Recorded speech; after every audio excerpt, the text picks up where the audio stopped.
കഴിഞ്ഞ 2 football matches, ഒന്ന് Ronaldo കളിക്കുന്ന പോർച്ചുഗൽ ഒക്ടോബർ 13, ഒക്ടോബർ 16 അർജന്റീനയുടെ മാച്ച്, 14 തീയതി ഉള്ള മാച്ച് റാഫേൽ ലിയാവോ എന്ന് പറയുന്ന പ്ലെയർ സെന്ററിൽ നിന്ന് പന്ത് കിട്ടി ഒറ്റയ്ക്ക് 3-4 ആളെ വെട്ടിച്ച് പോസ്റ്റിന് അടുത്ത് വരെ എത്തി അടിച്ചു. പക്ഷെ പോസ്റ്റിന് തട്ടി തിരിച്ചൊന്ന് നേരെ റൊണാൾഡോനെ കാലായിരുന്നു.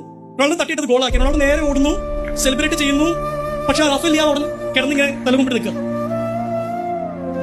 3 ദിവസം കഴിഞ്ഞ് അർജന്റീനയുടെ മാച്ച്, അർജന്റീന ബൊളീവിയായിട്ട് മെസ്സി പന്ത് കൊണ്ട് മുമ്പോട്ടേക്ക് പോകുന്നു.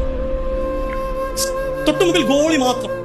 മെസ്സിക്ക് ഇങ്ങനെ ചിപ്പ് ചെയ്തൊക്കെ തട്ടിയുടെ ഗോളാണ്. അയാൾ 100 കണക്കിന് ഗോൾ അങ്ങനെ അടിച്ചിട്ടുണ്ട്. പക്ഷെ ആൾ സിമ്പിൾ ആയിട്ട് ആ പാസ് ലെഫ്റ്റിലേക്ക് കൊടുത്തിട്ട് ലൗതാരോ മാർട്ടീനസ് പ്ലെയർ, അയാൾ പ്രതീക്ഷിക്കുന്ന പോലുമില്ല, അയാൾക്ക് പന്ത് വിട്ട് കൊടുക്കുന്നു, അയാൾ ഗോൾ അടിക്കുന്നു. ലൗതാരോ മാർട്ടീനസ് ഓടി വന്ന് മെസ്സിയെ കെട്ടിപ്പിടിച്ചിട്ട് ക്രൗഡിനെ മൊത്തം ഇങ്ങനെ കാണിച്ചിട്ട് മെസ്സിയെ ചൂണ്ടിക്കാണിച്ച് ഇങ്ങനെ പറയുന്നു, ദിസ് മാൻ. ഇന്നും മെസ്സിക്ക് വേണ്ടി ആളുകൾ എന്തുകൊണ്ടാണ് മെസ്സി പറയാൻ എല്ലാവരും വെയിറ്റ് ചെയ്യും? മെസ്സിനെ സ്നേഹിച്ച പോലെ റൊണാൾഡോയെ സ്നേഹിച്ചിരുന്നെങ്കിൽ എന്ന് ചോദിക്കുമ്പോൾ ഈ 2 ഇൻസിഡന്റ് മനസ്സിൽ വരുന്നത്. റാഫേൽ ലിയാവോ തല കുമ്പിട്ടിരിക്കുന്നു, മറ്റൊരാൾ ലയണൽ മെസ്സി തല ഉയർത്തിപ്പിടിക്കുന്നു.